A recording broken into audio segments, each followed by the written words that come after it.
প্রাচীন পণ্ডিত ধ্বংস হয়েছে, কি হয়েছে নতুন? এই মামা যাবা? হ্যাঁ যাবো। কোথায় যাবা মামা? সোনারগাঁও। সোনারগাঁও? এটা আবার কোথায়? সোনারগাঁও বাংলাদেশের নারায়ণগঞ্জ জেলায় অবস্থিত। সোনারগাঁও পূর্ব নাম হলো সুবর্ণগ্রাম। সোনারগাঁও নামকরণ করা হয়েছে শেখ হাসিনার সোনাবিবির নামে। গিয়াসউদ্দিন তুগলকের আমলে বাংলার পূর্বাঞ্চলের প্রশাসনিক অঞ্চল ছিল সোনারগাঁও। সোনারগাঁও ছিল একসময় বাংলার রাজধানী। সোনারগাঁওয়ের পূর্বে বাংলার রাজধানী ছিল মহাস্থানগর। সোনারগাঁয়ের চারপাশে মেঘনা, ইসামতি, শীতলক্ষ্যা, ব্রহ্মপুত্রের মধ্যে নদী রয়েছে এবং সোনারগাঁয়ে আরো রয়েছে গিয়াসউদ্দিন আজম সরকার পাথরের মাজার, হুসেন শাহ নির্মিত একটি মসজিদ এবং ইশাখার স্মৃতি বিজড়িত লোকশিল্প জাদুঘর।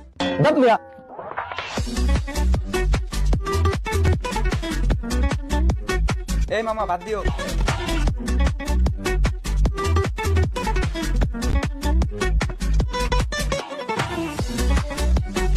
ক্রিমিয়ার অবস্থান কৃষ্ণসাগরের উত্তর উপকূলে। ক্রিমিয়ার প্রাচীনতম জনগোষ্ঠী ক্রিমিয়ান তাতার জনগোষ্ঠী মুসলিম ধর্মাবলম্বী। ক্রিমিয়ার সংকট শুরু হয় 1923 ফেব্রুয়ারি।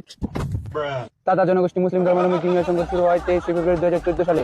ইউক্রেনের স্বায়ত্তশাসিত অঞ্চল ক্রিমিয়ার আনুষ্ঠানিকভাবে রাশিয়া অন্তর্ভুক্ত হয় 21 মার্চ 2014 সালে। কৃষ্ণসাগরের তীরবর্তী উপদ্বীপ হলো ক্রিমিয়া। এর আয়তন 2621 বর্গ কিলোমিটার। ক্রিমিয়া কোন দেশ দখল করেছে? ভাইয়া পড়াশোনা তো ভালো, কিন্তু পড়তে পড়তে পাগল হওয়া কিন্তু ভালো না। আমি পাগল না, আপনি পাগল। আমি একজন অ্যাডমিশন